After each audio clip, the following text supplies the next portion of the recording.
I asked people to be raw, authentic, vulnerable, and bear it all. My goal isn't to make them cry, but my goal is to tap into that energy. You're at that place in telling your story, because I really want the listeners to resonate and feel not alone. And in order to do that, you have to tap in. As raw as I was in my book, I want people to be that raw in their podcast. And that made sense. So I'm asking them to do something very uncomfortable and bear it all emotionally. And so I am willing to do something that is uncomfortable by bearing it all physically. Welcome to the Stark Reflections on Writing and Publishing podcast. There has never been a better time for writers. More information, options, and opportunities are available to you, but navigating these requires insight. Join Mark Leslie Lefebvre as he draws upon more than a quarter century of experience as a writer, a bookseller, and a trusted book industry consultant to explore and reflect on the writing and publishing landscape to help you make informed choices on your writer journey.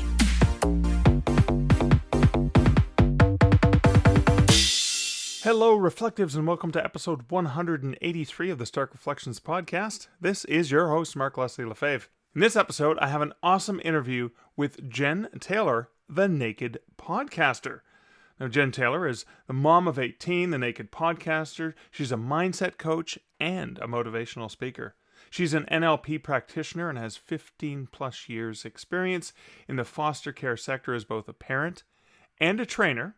She's written the blog Mom's Running It for 9 years and is the published author of a self-help memoir called Hello, My Name is Warrior Princess.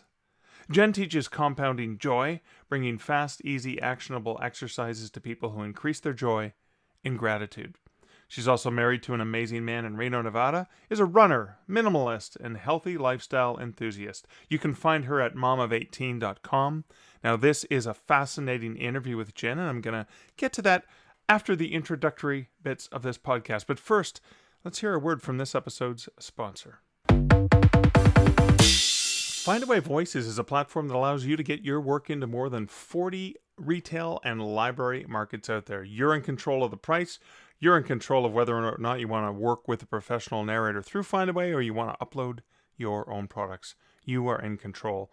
One of the great things about Findaway is the analytics and statistics that they provide to you. And they recently released their latest headphone report. I'm just going to read a little bit of details from the headphone report just to give you an idea of the state of the audio industry. Now, one of the areas of growth that they talked about in the report was genre growth. And they said that's reflected by the cultural changes seen all over the world, the diversity of listeners, the range of authors, and the mix of listening platforms out there in a global network. Smaller, more niche genres saw explosive growth in the last couple of years, and established popular genres positively felt the impact of the pandemic as more people were listening to audiobooks. Now, audiobooks on discrimination and race relations grew by 2,708%. Action and adventure audio grew by 493%. Science fiction grew by 318%. Some other statistics are that outside of the US, the largest territories for audiobook growth were, in this order, Canada, Australia, Sweden, England, and Mexico. Now that's interesting when you think about Canada's population as being significantly smaller than England, and yet the audiobook growth was higher. I'd be curious to see why that might be. Were there more Canadian publishers producing audio content? Was it because Kobo launched an audiobook platform and went to town on advertising that? Not sure, but it's great to see that the growth is outside of the traditional US market, and we're seeing lots of global growth there. Now, here are the details in that report of the average price of an audiobook sold. So audiobooks 0 to 3 hours, the average price was $4.74 US. 3 to 6 hours was $10.21. 7 to 10 hours was $11.72. And audiobooks that were 11 or more hours were $18.65. Now, one of the great things about Findaway is when you are publishing an audiobook into their platform, they actually give you access to this price analytics tool. That kind of give you what I call the Goldilocks price. They give you an optimal low-range price, mid-range price, and high-range price. And you can be sure I use that when I recently published the audiobook for Fear and Longing in Los Angeles, where I used professional narrator Scott Overton. We worked together on that. He gave me the files. I uploaded them to Findaway. And just this morning, and I'm recording this on Thursday, March 25th, just this morning, I got the approval from Findaway as I went through the quality checks, and it's good to go. It's downstream. It's already available for sale in my Authors Direct platform. It'll be on all the major platforms, Google, Apple, Kobo, many other platforms in the next several days and weeks. I'm not sure when it'll get to Audible and Hoopla, because those are two of the platforms that are delayed. But hey, cool thing about Findaway is when I went into my author dashboard, there's an indicator right there that tells me these are the platforms that are experiencing delays. Now that's the kind of author-friendly platform that I love. And if you want to see how you can leverage Findaway Voices as an author to take advantage of audiobooks, you can check them out over at starkreflections.ca/Findaway. And that's a word from this episode's corporate sponsor, Findaway Voices. Now, Findaway Voices helps pay for the hosting fees for this podcast, and I do so appreciate their support of this podcast. I appreciate getting to use their platform as an author, too. But I also appreciate the patrons of the Stark Reflections podcast, because your patronage helps just throw a little bit of extra love and support my way to help pay for some of my time in producing the show. I am proud and honored that I have not missed a single week since starting this podcast at the beginning of January 2018. Weekly podcast with an episode coming out every Friday. And though it may have come late on one or two Fridays, I've also, because this is episode 183, and if you're doing the math, you'll know that I've snuck in a bunch of extra episodes. There's going to be a few extra episodes stuck in the next little while too, as I'm working on extra content. And most of that extra content goes to the awesome patrons of the Stark Reflections podcast, because the patrons who support this podcast over at patreon.com/starkreflections for as little as $1, $3, or $5 a month get access to additional bonus episodes. There's the occasional episode of the Reflections on Other podcasts, which tend to be short episodes that are snippets of other podcasts I listen to with my reflections on what that made me think about. But what I put into the feed earlier today as I'm recording this was a full hour-long bonus for patrons. Now, this was just more of a convenience thing for my patrons who can automatically have the patron RSS feed go right to their podcatcher. And on Thursday, one day earlier this week, I think, I launched a book on Tuesday the 22nd, or was it the 20th? Tuesday the 23rd. I don't know what day it is, apparently. My name's Mark, and I'm the host of the Stark Reflections podcast. Today is the 25th of March, and on the 23rd, on Tuesday, I launched Wide for the Win, finally. And on launch day, I did an hour-long video. It was a chat. I had Susie O'Connell, who's one of the co-founders of the Wide for the Win group, and she's one of the moderators there, and she joined me. It was an hour-long session where what I did is the first half hour just sort of explained what Wide was to anyone who wasn't familiar with the term, talked a little bit about mindset, and then I talked about sort of 10 things that you can do to get yourself in the right mindset for thinking and publishing Wide, because it's not just an act of putting your books up, it's an act of consciously making concerted effort to think and behave wide. And then Susie joined in for the last half hour, and then we answered live questions. So what I did for my patrons, because you guys are so awesome, is I extracted the audio. I got rid of some of the audio that would have been useless, like musical bits and stuff like that, where the intro, which was a Star Wars crawler, for example. And I just trimmed it down to the core content of the audio for my patrons, so they didn't have to go to YouTube or Facebook and watch the video. They could just listen to that. That's just one of the small perks of being a patron. I also, speaking of patrons, would like to thank new patron David Perlmutter. David, welcome to the small but powerful group of patrons who support this podcast over at patreon.com/starkreflections. David, thank you so much for becoming a patron of the podcast. David, you and so many of these awesome, amazing reflectives who are patrons, I want to thank you all from the bottom of my heart. But that's enough about the patronage and about the sponsorship. Let's get on to my personal update, shall we? All right, as you can tell, I'm tripping over my words. It has been a crazy, busy, awesome week, and so many things going on. As I mentioned in the audio update, I got the audio files from Scott Overton for Fear and Longing in Los Angeles. I got those. I mixed them in with music from Alicia Witt, so anyone who's been paying attention knows I got permission from Alicia Witt, who is an actor and a musician, an indie musician, like indie authors like us. And she has all the rights to her work. So I wanted to have a scene with Michael Andrews, crying into his beer at a concert, and he's listening to her music while she's performing on stage at the Hotel Cafe, which is where she used to play when she lived in LA, which would have been back in 2017 when the novel is set. And I love her music. I just adore her music. She's a brilliant musician, and so I used her music and lyrics, and she gave me permission to use her lyrics and gave me permission to fictionalize her. Now, she did approve. I sent it to her in advance and said, is this okay? Because I could still change it. I could change it to a fictional performer and make up some lyrics or whatever. But no, she was so sweet about it. She did tell me that she said, wow, I could see myself saying those exact same things. And it was cool because I did base that. Her interacting with the fans from the stage and even talking to Michael. I based that at having watched her interact with fans live. The last time I saw her live was in Oklahoma City, and I was like a token doorman working there.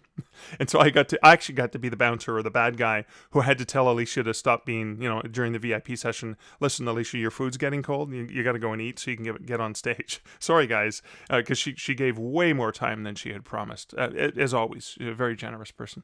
And then after the event, as I was helping like pack things up and everything, I just witnessed just how compassionate and loving and thoughtful she was to make sure that every single person who wanted to speak with her got a chance to speak with her one-on-one. Such a kind, generous soul. So, I just kind of incorporated what I saw her doing in person already into that.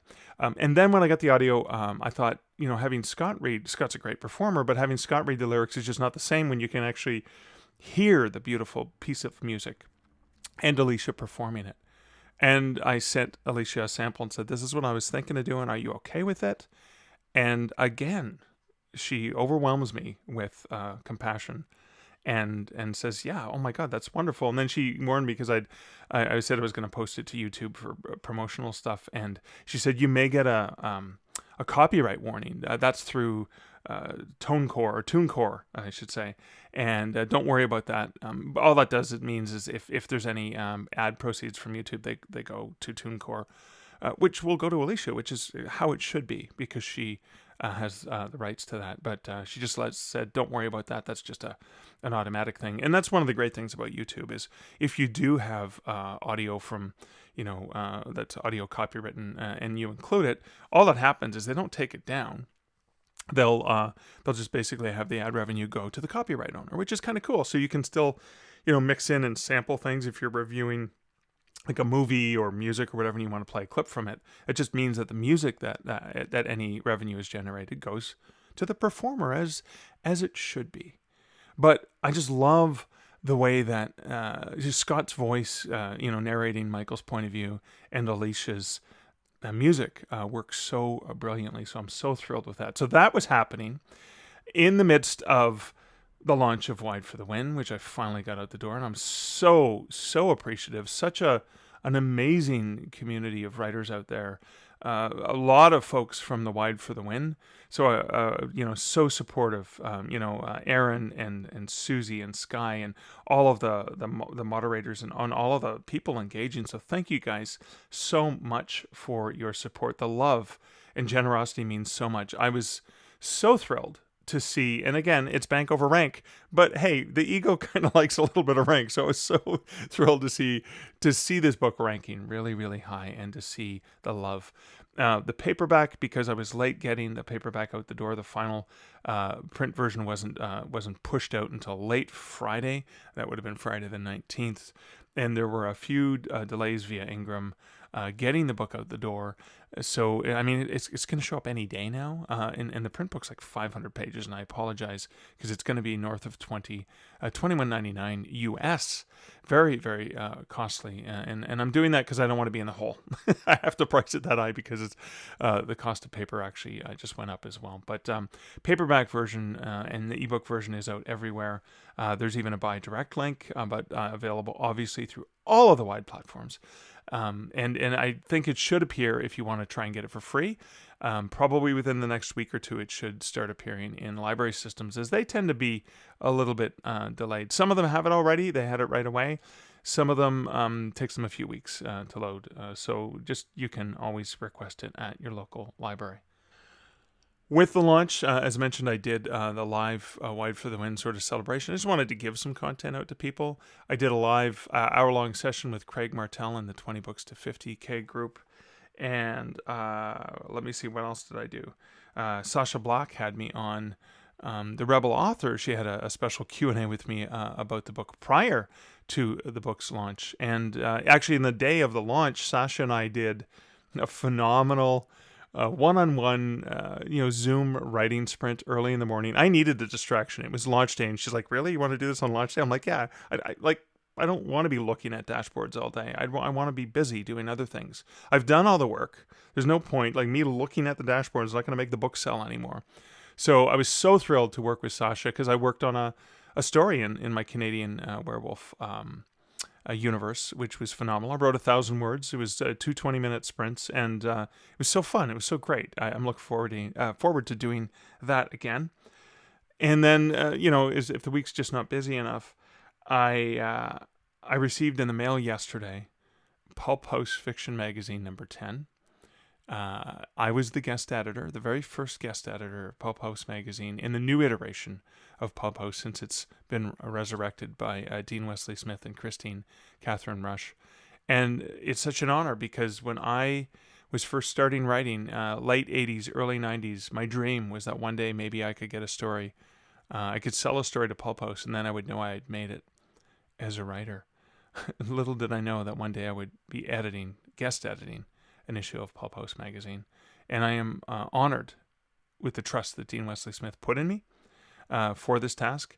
And I am so thrilled with the phenomenal stories that I got to select as part of the WMG Fiction Workshops, which is how we selected those stories. And I also, because this was the core story that I had in mind when I did the themed collection, the theme is, stories, many of them speculative fiction, but they're across the gamut.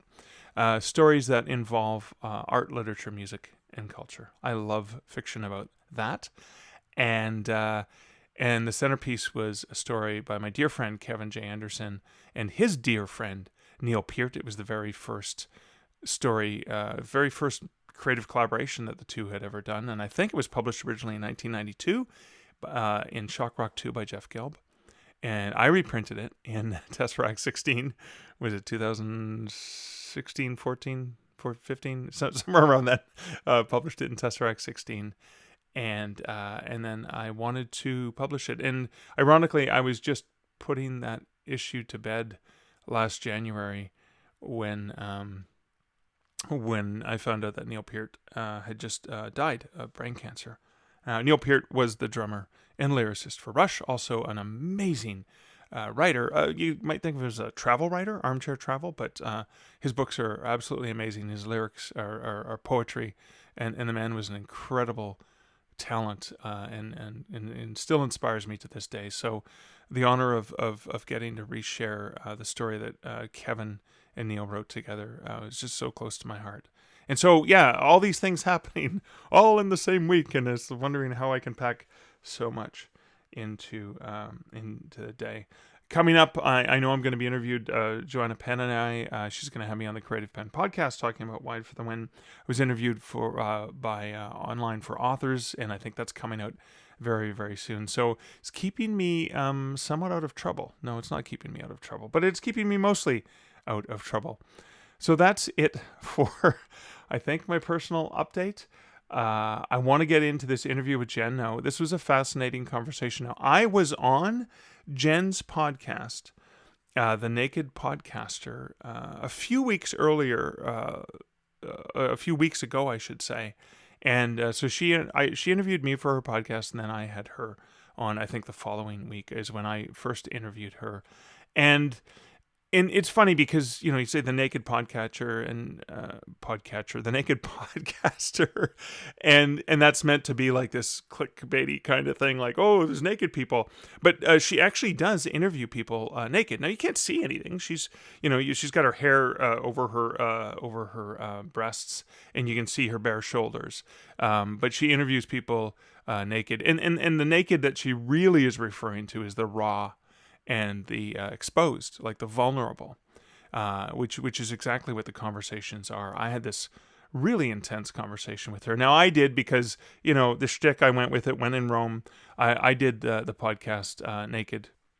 You could actually see my nipples, and a lot of people did not want to see me with my shirt off. So, but that was a great interview. Now, for this interview, Jenn and I both kept all our clothes on, but we got naked and vulnerable in our talk, which is what she does on her podcast. And this is a really great conversation, and I'm so thrilled that I got to have her on my show.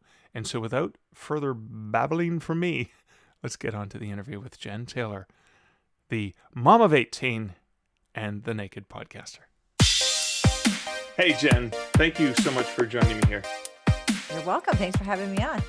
So I've got so many things to ask you about. I think I want to start, obviously, let's start with your background for anyone who's not familiar with you. So, let's say we met at a conference somewhere and I says, hey, so what do you do? How do you answer that question? What don't I do? There's lots of spokes to the wheel, right? But it's the same wheel.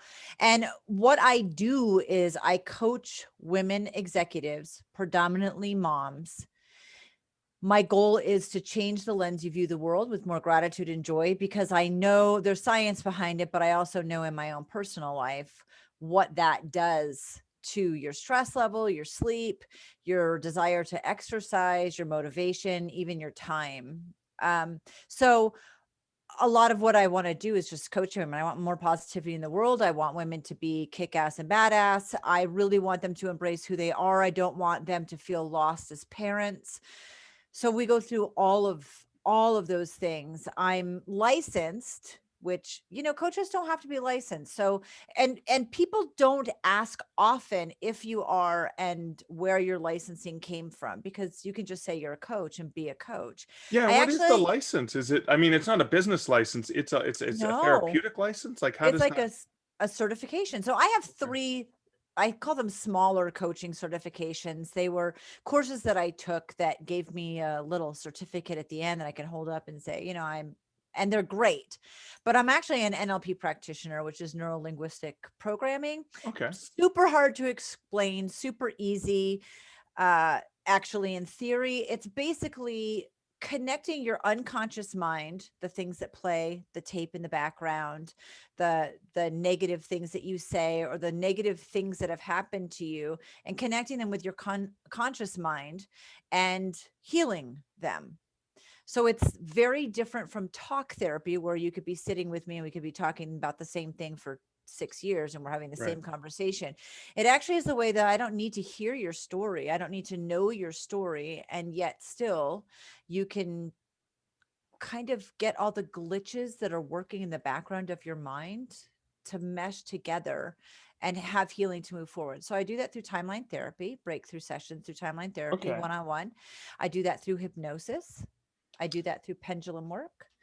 And then I have a coaching certification as an NLP practitioner, which is just way above and beyond what you need to have for coaching, but fantastic because basically I can tell you that I have it and show you all my credentials, and I'm licensed and I'm insured, and it's the American board and all of that stuff. So I feel real confident in my ability, but also I have tools in my bag that I can use depending on who you are and what's happening in your life to make sure we get the outcome that we want. And that's really exciting. Okay. Now, you said before I kind of cut you off and asked another question, but you were starting to say people don't ask for that when they're looking for a coach? Why is that important? I, it's important to me. I don't have to be the right coach for you. Right. But if you are looking for a coach and you want to make changes, it's a question that I wish people would ask. Not because I have this great certification and it's all wonderful. I did that because I respect the people I'm working with. And I want to know that not only do I have the confidence to work for them, but I have the letters behind my name, so to speak. I mean, Right. in a manner of speaking, right? It's important to find someone who's well suited to you, your personality, and what you're looking for, that the program is what you want. That's huge. But also, that helps you understand the how they're getting their results and their ability to get the results and kind of where they're coming from in the background. And Right. I'm not the right fit for everyone, and that's perfectly okay. I think everybody needs a coach. Every coach needs a coach. I think it's super important. I believe that. I believe in the power of being able to heal and get past and move forward. And there are lots of coaching modalities that get that done. But I do want to encourage people, if they're looking for a coach, just to ask, because it's kind of like health food, Right. right? There's what's the barometer of calling it health food? There's a There's little less no, sugar.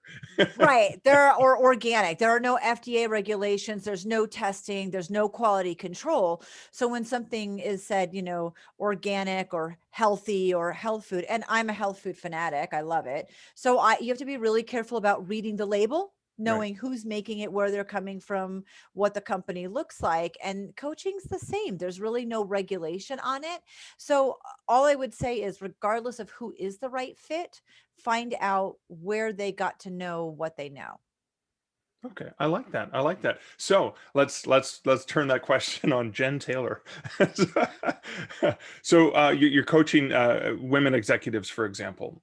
Where did that come from? Because you talked about, I mean, you talked about a lot of things that are impact, and one of the things that I think was predominant was that balancing, right? Because Oh, that's something that's very very much doesn't tend to happen to privileged men.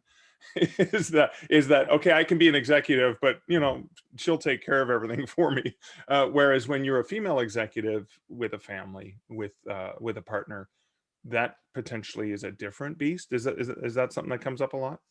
yeah. And I wouldn't say I wouldn't take men or stay at home moms. Where it came from for me was, I was a stay at home mom for about a decade. Okay. And then I went back to work in the corporate world. And I was a single mom at that point. I had gotten a divorce. So not only I had 8 kids at home at the time, and I hadn't been in the workforce for a decade, and I had not finished my bachelor's degree.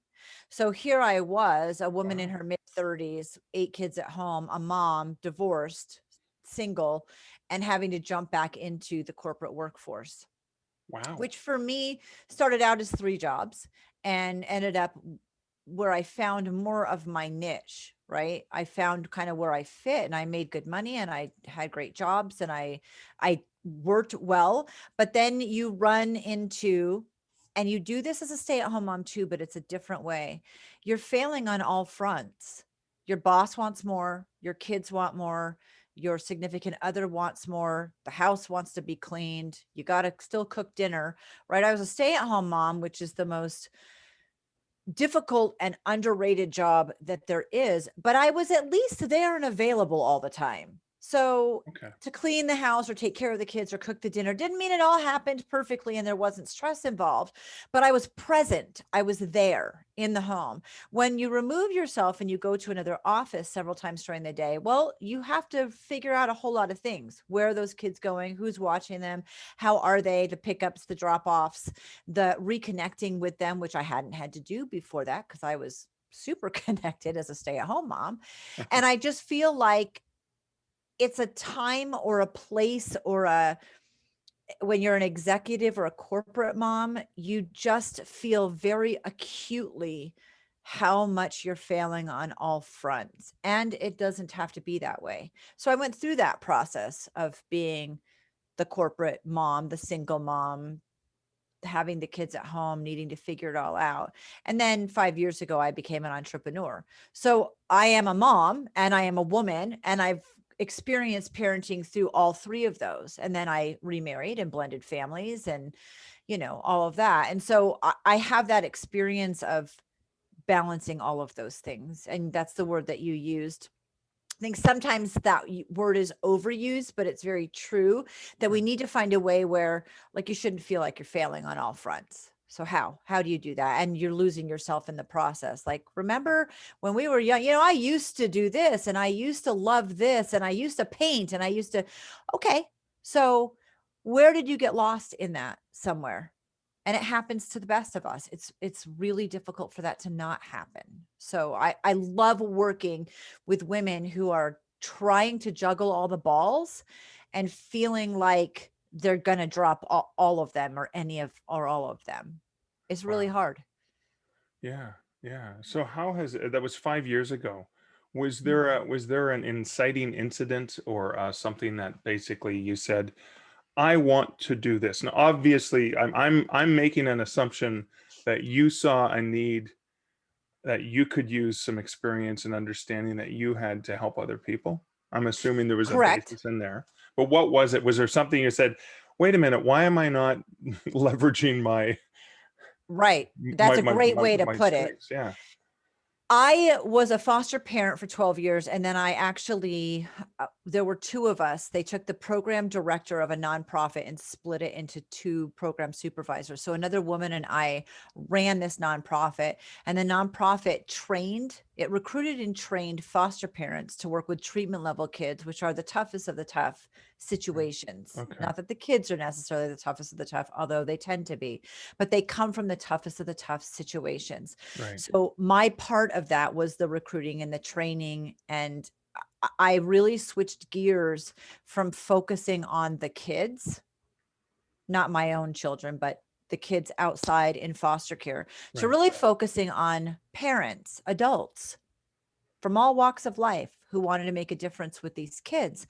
And it was a stark realization at the stress level of these parents, whether the stress level of them getting licensed or wanting to, or having a desire, or on the home front with their own children or the children that they wanted to foster or adopt. And I thought, how did I get through this? So I took the training that I had from being a foster parent, which was very extensive. And I had done a lot of speaking in that realm. I got licensed and certified as the highest level that I could possibly get at. And so I had a lot of training and experience from that.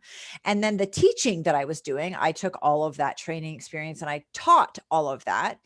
And I looked at the stress level of parents, and I looked at my own experience from my childhood, from being a stay-at-home mom, an executive mom, foster care, adoptions, blending families, all of it, and realized I have a very unique skill set from this combination and my personality of not wanting to lose myself and not wanting to live in stress that came from my childhood.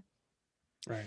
And I used all of that. And then I got the additional training and certification that I really wanted and needed to work with people on that unconscious level with those issues that are really deep rooted and seated. I think traditional talk therapy is wonderful, and it's one of the modalities that I've used, but I don't think it's the only thing that can be done. And I wanted to kind of look outside of the box a little bit. And a lot of that came from, well, what did I do to have less stress, to have more balance, to not lose myself? And I just realized that there was a pattern in my life of exceptional opportunity that I definitely capitalized on, Right. and curiosity that I always have, and really, really wanting to heal myself and really wanting to make a positive difference in the life of the kids that came into my home and to the parents who are training. And that's how it came to be. And my demographic is me. And I think that that's super common with entrepreneurs. We take a struggle. Actually, on my podcast, I found it 100% to be true. We take our own struggles and the skills and gifts that we learned from that on kind of on the other side of it. And we have a desire to make it faster, easier, and more supported for someone else. 100% of entrepreneurs that I have interviewed, that is their goal, to make it Hmm. faster, easier, and more supported for someone else. So your avatar is your younger self, or yourself in the worst, darkest moments. And that becomes the people that you want to connect with and help, if Oh, that wow. makes sense. Yeah, it does. That's intriguing. So I wanna start digging into the Jenn Taylor brands, and I add an S to that because there's multiple ones. There's a Mom of 18, which is the name of your website and much of your persona.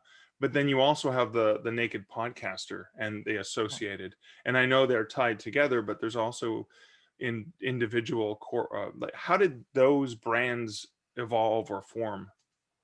Actually, when I was in the corporate world, I didn't try to not talk about foster. I mean, I was in the foster care world for a lot of my corporate time. And you had asked me why I became an entrepreneur. And yes, I saw a need, but also the job ended. The corporate job ended, and I Okay. had to decide. I mean, they're nonprofits, there's funding, there's all kinds of stuff. And I thought I was going to retire doing that. I absolutely loved it, had a passion for it. And I have an amazing husband who said, we have financially, you can take a few months off. Why don't you write the book you've always wanted to write? And then I had to decide, do I want to be the person who writes a book or the person who talks about writing a book but never actually does it, which are two very unique personalities. It's super easy to talk about it until, you know, you are presented with an opportunity to do it. And I decided I wanted to be the person who wrote the book, and I treated it like a job. And I dropped the kids off at school, the bus stop, and until I picked them up, I had about 6.5 hours a day, and I wrote the book in 2 months, and it was published 2 months later. I treated it like a job, and I was so grateful for the gift of time, which you never have. Right. So that was what launched me doing this. And then I realized, hi, I really don't fit in the corporate world as well anymore. So in the corporate world, people ask you about your life, or someone will know who I am and say, oh, this is Jenn. She has 18 kids. Obviously, that when I say I have 18 kids, not one who's 18, like I have 18 individual children that I call mine and have called me mom, So Yeah. that's they're not all adopted, but they're all mine. So once that is dropped, there's not much more to the conversation. There was a while in the corporate world, I was really trying to get ahead in the corporate world. So I wanted a separation of church and state, so to speak. Okay. I was mom of 18 at home, but in the corporate world, I wanted to be Jenn, Right. right? Yeah. And so I would try to divert that conversation. And in that process, realized that is who I am. That's a huge part. I've been a mom for 29 years now. As of April 4th, April 8th, as of April 8th, I have been a mom for 29 years biologically.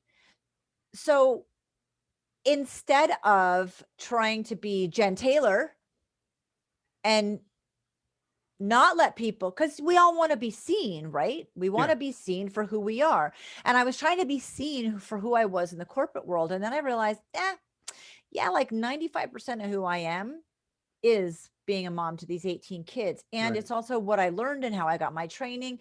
And so instead of trying to have other conversations, because if I say foster care or adoption, I can guarantee that's where the conversation is going to go. People are going to ask me, how did you do foster care? I've always wanted to do that. Right. Where did you do your adoptions? Anyone who has questions about that stuff is going to come out of the woodwork in those conversations. And anything else that I had wanted to talk about is not going to happen. Right. So instead, I full on embraced Mom of 18.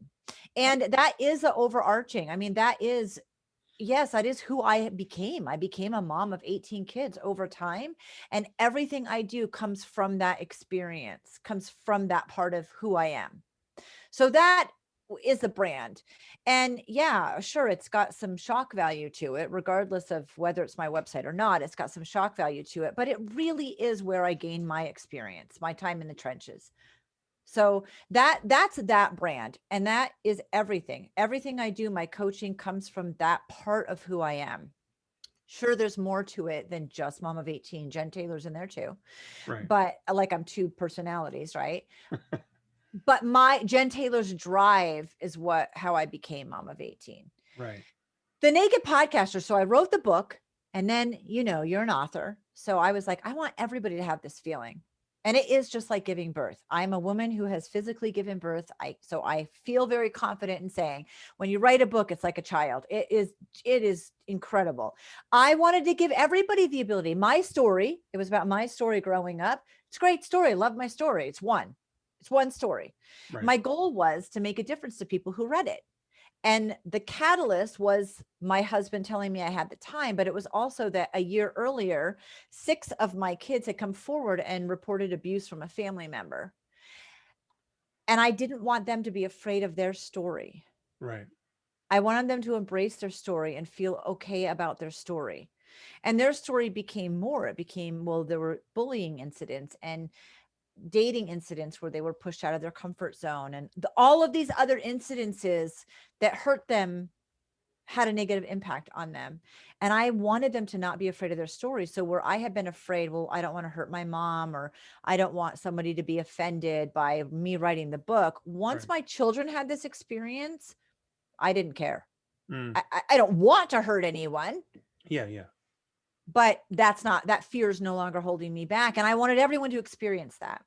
And helping people write a book just didn't fit. It wasn't a fit. I even worked for a publishing company and I loved it, but it was not a good fit for me as much as I wanted it to. So about 9 months after the book was released, my husband's best friend, who had a very successful podcast, said, Jenn, you should start a podcast, and handed me my first microphone. And that is how basically you can write a book with me in an hour. You share your story.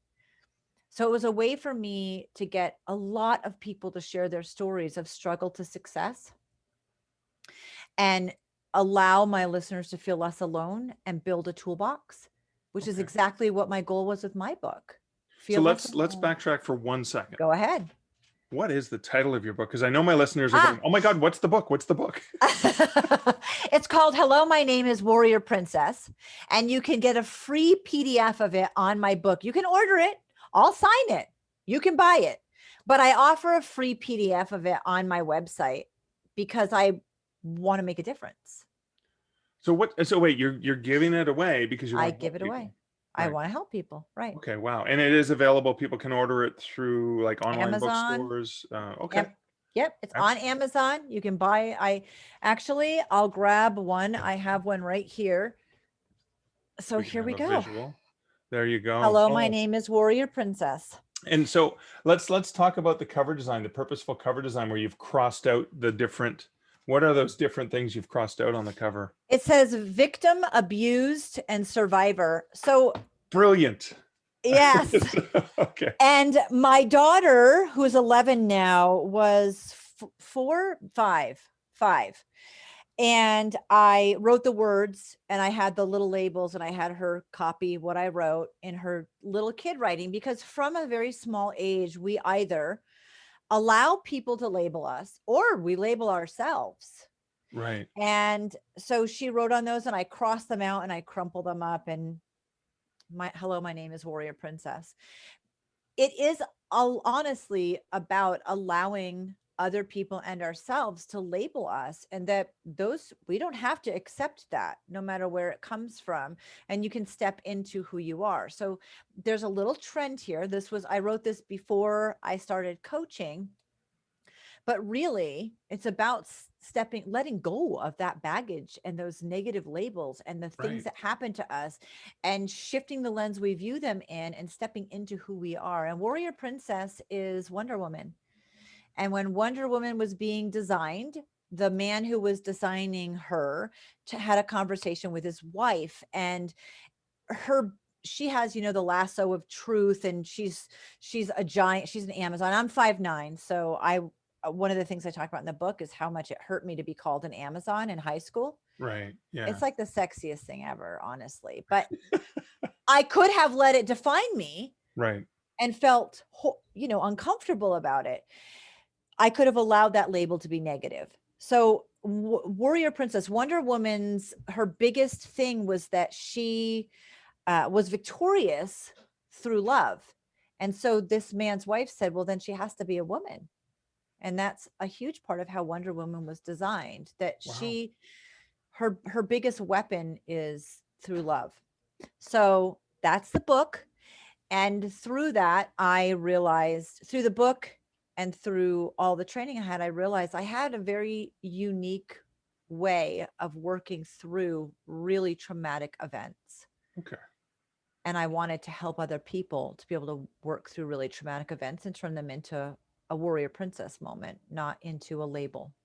I love that. I love that. So what you did is you got the mic based on a recommendation from a friend, and said you should start a podcast. So you said, okay, I've got the book, people can read it, but I also want to help other people tell their own stories. Yep. And that's how is that when the brand The Naked Podcaster came out, or did that come later after you'd realized what you were doing with people? I realized I had a coach several years ago that asked me what my dream job was. And I remember one of the things I said was not to have to wear pants. Like, I don't want to have to wear pants. My number one virtue is freedom. And that means a lot of things to me, but one of them is just being able to set my own schedule and do my own thing. And so that whole theory of how I feel about the word freedom, really, I wanted to just, like this, we're on Zoom like this, right? I don't have to be wearing pants. So I am, but I don't have to be. Yeah. And when I was doing the podcast, it was called Jenn Taylor #rerouting, because it's how life puts us in different directions. It was very Right. fitting. Okay. And like, you think you're going one direction and all of a sudden it's like buffering. Nope, just kidding. You need to go a different way. And how point A to point B is not a straight line. It's windy up a hill. There's a mountain. It's winter. There's a Sherpa. You have some base camps. You need oxygen. Life does not send us on a journey that we expect. My husband walked in, because you can be in my room without being seen on camera, and I wasn't wearing pants. I don't remember why I wasn't wearing pants. That would be a great part of the story. It was a hot summer day, let's say. It probably was. I don't know if my stomach was bothered. Like, I don't know. And so afterwards, he's like, so you really don't wear pants? That wasn't just something you said. Like, it wasn't just figurative. It was literal. And I said, look, I could be naked and do my podcast because you only see me from the armpits up. And he's like, so you could be the naked podcaster. And I went, wow, I could be the naked podcaster. And he's like, oh my gosh, you need to do that. And I said, wait, yes, it's great branding, right? It's great branding, but for me, it has to still be raw, vulnerable, and fit everything. Right. And I looked at my description of my podcast at the time, where I asked people to be raw, authentic, vulnerable, and bear it all. My goal isn't to make them cry, but my goal is to tap into that energy. You're at that place in telling your story, because I really want the listeners to resonate and feel not alone. And in order to do that, you have to tap in. As raw as I was in my book, I want people to be that raw in their podcast. And that made sense. So I'm asking them to do something very uncomfortable and bear it all emotionally. And so I am willing to do something that is uncomfortable by bearing it all physically, in support of them. And so I switched it a few months into the podcast. The podcast will be 4 on May 3rd. And that was the Naked Podcaster. So it was a complete and total accident, with, again, tons of support from an amazing man. But the connection had to be there for me. It can't just be, Mom of 18 is who I am. That might be great branding, but it's who I am. Right. I'm not making it up. It's not clickbait. I'm Mom of 18. I also am the Naked Podcaster. So Right. in that sense, I'm very legitimately the Naked Podcaster. But there is a much deeper part to that. It really is who I am. I feel honored and privileged that people are willing to share the deepest, darkest parts of themselves. They're trusting me and allowing me to hold space to get their story out, in the hopes that it helps another human being. Right. And I am so beyond honored that people sign up to do that with me. And I am asking them to be raw and emotional and absolutely stripped down naked emotionally. So Right. yes, it's great branding.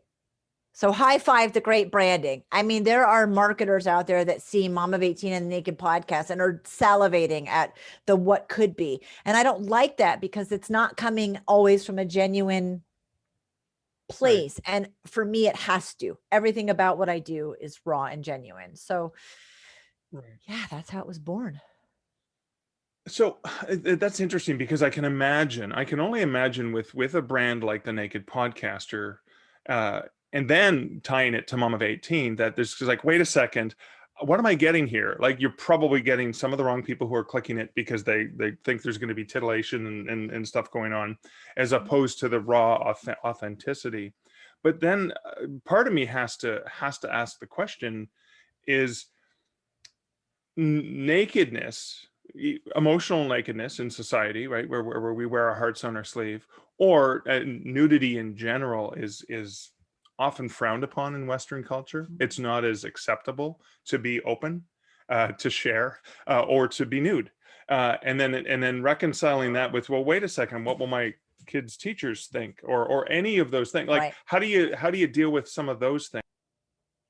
I haven't had a lot of negative feedback. I also, that's interesting you say Western culture, because in other cultures, it's just so not a big deal. Yeah. We see nakedness as something sexual, and there's nothing sexual about this at all.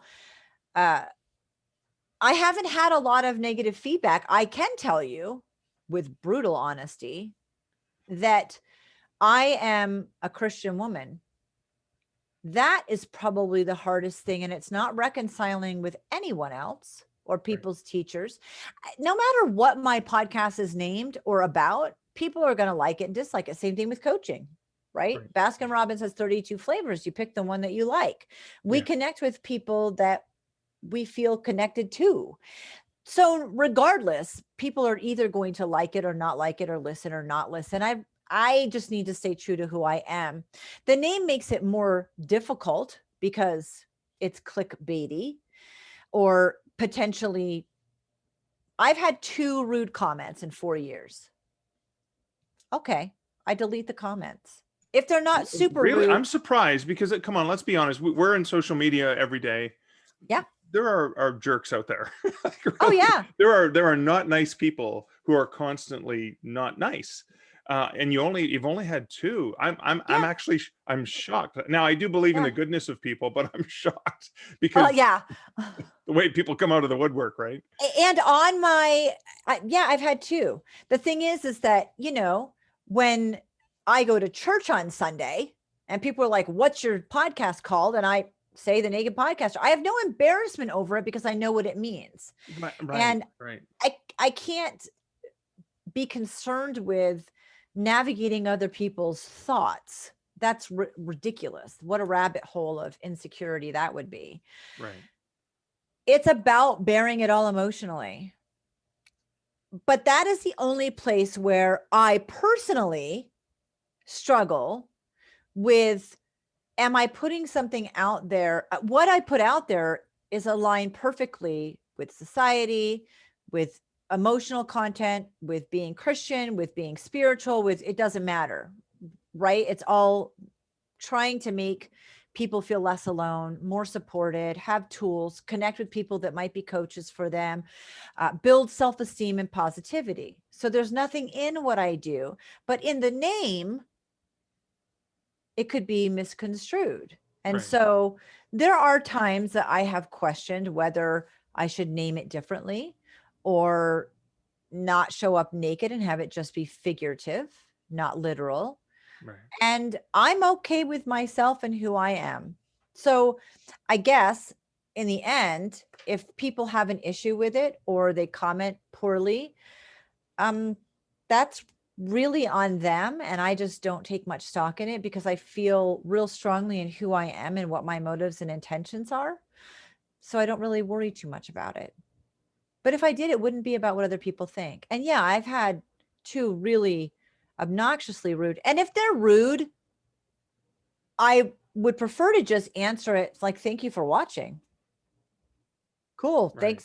Thanks for noticing. All news is good news, sort of thing. Like, it's. These were above and beyond. I actually screenshot them, reported, blocked. It was a sexual harassment at a level that nobody needs to experience. And that's a shame, because it's not the negative comments that are bad. It's the absolute blatant disregard and disrespect that's not appropriate. Right. But I really haven't had that experience much. And as far as my kids or their teachers, you can go to Mom of 18 and to the Naked Podcaster, and it explains. My kids came forward and stated that they were abused by a family member, and I took action. A year later, I wrote my book.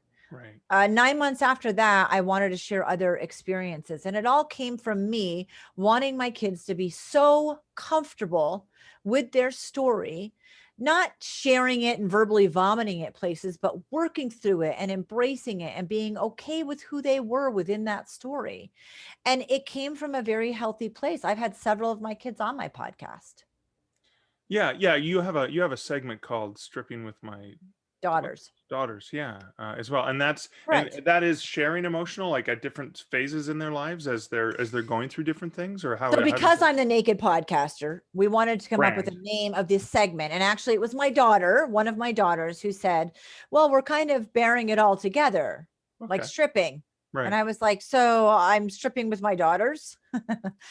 And again, it's clickbaity, but it's very, very raw. And they have come on, and what that is, they discuss a topic that they choose: right, bullying, being a child of divorce, growing up in a large family, what traditions were wonderful. But usually, except for the traditions and the things that were really important for me to pass down, and how that child felt about them, it was things that they went through that was difficult, and it was their perspective as a child and my perspective as a parent. okay, So what they were going through and how I was trying to parent them. And they're the hardest for me because I haven't always done an absolutely stellar job. I've been a fantastic parent who's very human and fails forward on a regular basis. And I know that you can have both. You can do a phenomenal job and still be a human being who doesn't always react well right, or the best way that you could. And I raise my voice too much. And there are all of those things. right, It was a wonderful experience for my kids to be really raw about bullying or being a child of divorce, and the things that were really difficult that maybe I didn't do well. And for them as adults, to hear me say, this is what you were going to, and this is what I did and why I did it that way. And that reconciliation between us, it was started because my kids had their own story, right, and I wanted them to be able to start sharing that in a way that was a little easier. Like, just talk about bullying as a kid and what that was like. People okay, can relate to that. And I'll talk about how hard it was to parent you through that. I learned things that I didn't know live and on the spot, wow. and And those are react to them. recorded live? They are all, yeah, they were all recorded. They weren't unedited. Let's put it that way. How's that? Okay, I don't edit them. So they were recorded and released. And yeah, I mean, it's a live, and I don't know what's coming. Just wow, like with my regular guests, I don't know what they're going to talk about or what they right, struggled with. And some of it is a direct reflection on my parenting, and I have to handle that in the moment. So they're right, hard for me. They're really cathartic for our relationship, and right, amazing that they can get that part out without, like, what was my biggest fear in writing my book? Well, what if I hurt my mom's feelings? right, right. So I mean, I'm fascinated as a parent. Is there are conversations you want to have with your children that are not easy to have, Right. and sometimes around the dinner table or when they get home Yeah. from school or whatever is not, they're not in the mood. How was your day? Fine is a typical, right? Like, what happened? Nah, nothing. We had a test, whatever. You have this very purposeful discussion framed in a way that probably allows a connection that most parents never have the privilege of having, I would say. I think it does. And out of 18 kids, one of my sons died. And one of my kids who I had extended in foster care is not an adult yet. I'm connected with her, but peripherally. through social media. Right. I follow her. I watch her. She was with me for several years, but I don't have conversations with her. So if you take that 18 and remove those two, that's 16. Of those 16 kids, I don't have a good relationship with 3. I want to have a good relationship with those 3. Right. It's their choice that we don't speak often. And I respect that because they're adults. And honestly, they have their own story that they need to work through. It's not what I want, Right. but I respect their decision. So that puts us down to 13, right? Yeah. 13 kids I have a really great relationship with. Wow. Wow. And 2 I can't right now have. Well, if my son died, we can't have we had a great relationship and he's gone. Right. When you look at that from a statistical perspective, that's awesome. Yeah. Awesome. I'm crushing it, right? Although I respect my adult kids' decision to keep me at arm's length, the 3 that do, that's not what I want.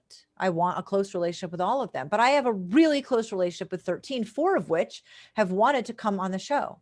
And yes, it gives me, so I feel blessed to have really, really close relationships with most of my children. Yeah.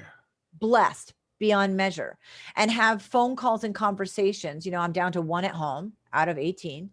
I have phone calls and conversations with them and connection with them several times a week with those 13 kids. I feel tremendously blessed in that. And then, yes, this was a way to take that and say, are you comfortable having this conversation about anything negative in your life that happened? I'll give you some examples.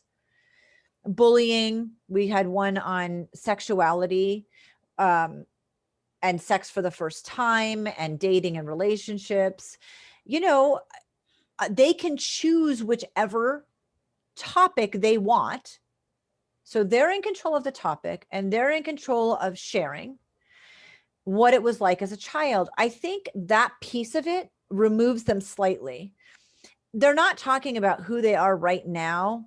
So it's very vulnerable, but in a different way. They're talking about something they experienced as a child, being the only girl on a baseball team and hating baseball and having short hair. Right. That's not who she is now. That's something that occurred, an event or a time period that occurred that she really struggled with. So there is an amount for them that maybe removes some of it from them because it's not triggering them and they get to choose what they talk about. And even in the discussion, I'm not like digging for them to share something that I want them to share. It is an open conversation of a struggle that they had and how that was difficult for me to manage as a parent, what I did that I think was good, how I would do it the same again, and maybe what I would have changed in that situation. It definitely calls me out, and it's not always pretty, Right. but it does allow us to have a closeness at a different level. Absolutely. Wow.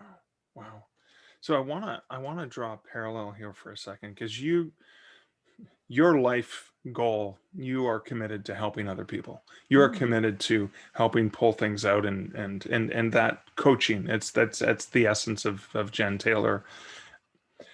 When you look at professionals who deal with physical trauma, medical professionals, EMT, whatever, sometimes there's a PTSD that happens when you spend all your time healing wounds, treating people, stopping blood flow, broken bones, all those things. You're dealing with a lot of emotional scars from a lot of people and helping them process those things. Do you ever need to take a break or step back from that? Or can that be an overwhelming thing for you? Because you're like, okay, I'm listening to, you have a conversation on your podcast or in any of the coaching sessions you do where the things that people bear are unexpected because you don't know what's coming. Yeah. They may resonate with something that's happened to you personally, or they may bring back very dramatic, traumatic and dramatic things. Is that something that comes What a up? great question. Yes and no. And I've been asked many times if the book was hard for me to write because it's about my dysfunction growing up. I grew up just like foster kids. I wasn't in foster care, but I grew up and it was a dangerous situation a lot of my life. And no, it wasn't hard for me to write those parts because I had done so much work on myself. I Right. think that that's where I come from. I come from a place where I know you can go through being molested, losing your virginity to date rape, being beat, being below poverty level, having dangerous men in your house, having a threat, having a bag packed under your bed. That was my life growing up. And you can experience those things and come out on the other side very healed and not triggered. And that's a huge part of the work I've done to myself. And we're all onions. We're all, like, I'm going to quote Shrek here, right? We're all layers of the onion.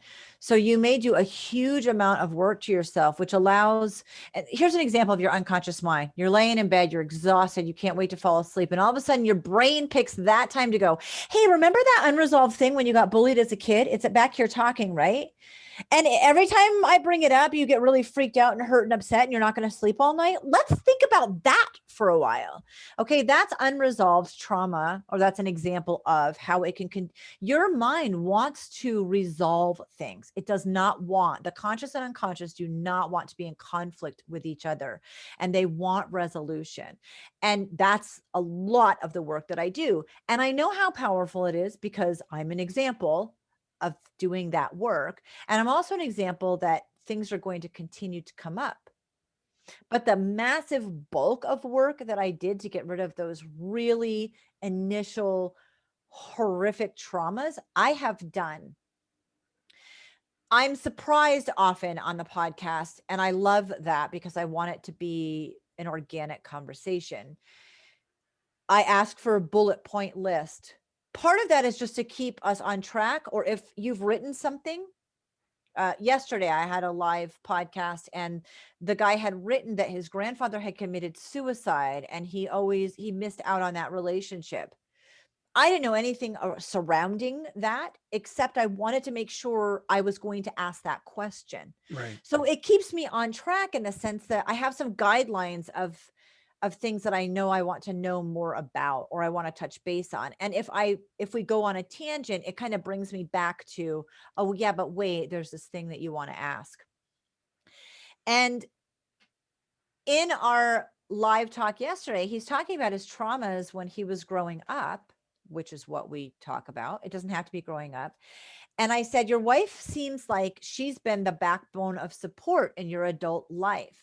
And he said, yes. And that's really hard because she just died February 6th and it was March 3rd. Okay. Oh my See God. your reaction right now? Wow. Yeah. In a live interview, I learned that his wife died 3 weeks ago of cancer. Wow. And that's a really new, fresh trauma for him that he is sharing willingly without me having any knowledge of that question Right. with me. And what an honor that is. So in that regard, do I get triggered? Yes, I guess the word trigger is okay. I get surprised by things people share with me. And I immediately feel grateful and honored and know how important it is for me to recognize that they are allowing me, and I use the word hold space. They're allowing me, like you and I are in this conversation together. Millions of people might listen to it, but right now I'm trusting you. I'm allowing you to ask me anything you want, and that you're going to be there to hold that space for me. And there is a massive giving of that person. And what an honor that is. I have cried twice as the host, and once was with my daughter. So it was in her, I knew that she had had suicide attempts. I didn't know specifically how often that had occurred. It didn't happen at my house, but the last time did happen at my house. And I didn't realize she put parameters on her suicide. She had figured out how to do it well. And I'm 99.9% convinced that she would have been successful in this attempt because she'd been unsuccessful before. Right. And she decided that if someone in the family called for her and wanted her, that would stop, that would interrupt. And it was her then 5-year-old sister who, for the first time that she could remember, asked her to please tuck her in and cuddle her that night. As a parent, right? Yeah. So I cried on that podcast. Yeah. And I cried on one other, and it's actually, I just looked a couple days ago. It's my number one most viewed just on YouTube. It's been watched almost 11,000 times, which, Wow. I mean, numbers are numbers, right? People have millions and millions of views, so that's really low. But if I have 500 on average, 10,000 is pretty big. So it's all relative. But Nancy Allen, her business is called Tail of the Bell. And I knew we were going to talk about sexual abuse from her father. And she talked openly about how her biological father raped her from the age of 9 to 21. Now, I was molested by a stepfather. So I can only imagine connecting that from my experience to her experience. And she was very open in it. And that is the only other podcasts that I've ever actually cried on. I feel like it's my job in holding space to connect with the person emotionally, but not become emotional, because that makes it more difficult for me to be there to help them. And sharing their story should be cathartic and healing.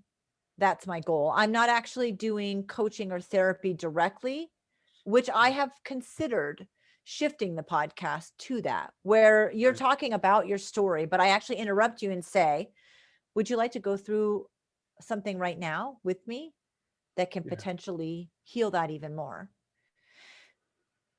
But I'm not sure how I feel about that yet. Right. So my desire is that through that sharing, it will be one more layer of the onion of healing them. Right. And I think that it is. I really feel strongly that it is. And I've gotten that feedback. And so, yeah, it's as a host to hold space for people when you don't know what to expect and you're live. I'm live when I do it. That could be daunting. And I believe so strongly in the process of healing and the ability to hold space for another human. And I know that if in the end, I have never had to go back and delete parts. And I've done hundreds of interviews over 4 years, but I know that if I need to, I can. Yeah. So I guess that the bottom line is I can delete it. If we need to, if something goes sideways, I can edit and delete it if I need to. Right. But in editing podcasts, what we usually see is, oh, the dog barked, or she said too many times, or it's those things. It's not the actual like raw content that we're editing. But I could if I needed to. So we're safe. It's a safe space. Okay. I like that. Okay. Yeah. I like that. Jenn, well, I feel privileged that I got to hold this space with you. So thank you so much for sharing your story with me. Can you please let my listeners know where they can find out more about you, about your coaching, about your book, about your podcast? All that is Jenn Taylor. Everything's on momof18.com and every social media that I'm connected on. So essentially my email's there, my Google phone number's there, my social media is there. So whatever you're most comfortable with in connecting, you can use the contact form or you can find me on Facebook. It really doesn't make any difference, but just to encourage people to reach out and that every story is good enough. Thank you so much, Jenn. Thank you. Thanks for asking such unique and great questions. This was such a great conversation with Jenn. Listened to it several weeks ago that I actually did the interview with her. And then, well, with the book deadlines and everything, I've been putting off. So I have this interview and several other ones stacked up to edit and get out there. But I was thinking about a lot of things she said, but one of the things she said closer to the end of the interview and even earlier on was the fact that she feels honored that she gets to share space with people who are being open and that they're vulnerable and they are connecting She talked about doing that with her daughter. She talked about doing it with guests on her podcast. And it made me think about my privilege that I get to, and this has been especially pertinent in the last week or so, with the release of Wide for the Win. I have had the honor, and I have had the honor for a long time, of having authors reach out to me, authors who don't know me, and they take a chance, they risk, because I'm a stranger, and they reach out and they ask a question. And I admire the courage that they have for these questions, because I know how hard it is to reach out and ask for help or to ask for an answer to a question that they have, because you never know what the person's going to do, how they're going to respond. Are they going to reject you? Are they going to laugh at something that you should know but don't know? And I realize for every single author who has reached out and asked me those questions, I am so appreciative that they had the faith and trust in me, that they were willing to do that they braved doing that. And I hope I did not let you down. I hope that I answered. I hope that I saw your question and that I answered. My intent is truly to answer every question that comes in. I may not always see all of them, particularly some of the times I'm tagged in social media and I don't always see them. And I want anyone to know if you've reached out and you thought I've been ignoring you. I had a friend say that when we were chatting the other day, that they had reached out to me and I never responded, and I didn't see it. And I felt so bad that they would have felt that way. So I just want to say that to anyone listening who may have reached out and asked me a question. If I didn't answer you, it's probably not because I purposely snubbed you. I probably didn't see it, or it fell through the cracks and I missed it. So my apologies. I did not mean to do that to you. And to those people who've reached out and asked questions, I really, truly admire your bravery and courage for doing that, because it's really, really hard to do. And I am honored that you have asked those questions, and that you put your trust and faith in me that I'm going to answer them. Similarly, the fact that you're spending time with me now, that I'm in your head most likely as you're listening to this, I am honored and so admire the fact that you're investing time in me. So thank you so much for honoring me with that, by allowing me into your space and allowing me to have conversations with wonderful folks like Jenn, who are insightful and can share deep and meaningful things that I think can help us in our writerly journey. We didn't really talk specifically too much about the mechanics. Yeah, we got into a bit of marketing and branding. We talked about the reasoning behind the memoir, which is quite interesting because I think it really pertains to, I've been doing these virtual training sessions on writing memoirs with a group of seniors at a nearby library, a virtual thing. And it was funny, when I talk to them next, I'm going to come back to, because I am going to be talking to them about truth and memoir, and probably quote, Jenn's experience on writing her book. So there are plenty of writer-specific things, but I think there's plenty of amazing human things that we can all learn from a conversation like that. So I am just, I'm having my kumbaya moment, so let me please have it. But I do want to say thank you for taking me in to your personal space. I do feel honored and appreciative of that. So that's the end of this reflection. That's the end of the episode 183 of the podcast. I look forward to catching you in the next episode. So until next week and next episode, this is Mark Leslie Lefebvre wishing you great writing and good Stark Reflections. Thank you for listening to the Stark Reflections podcast. You can find show notes for each episode at starkreflections.ca.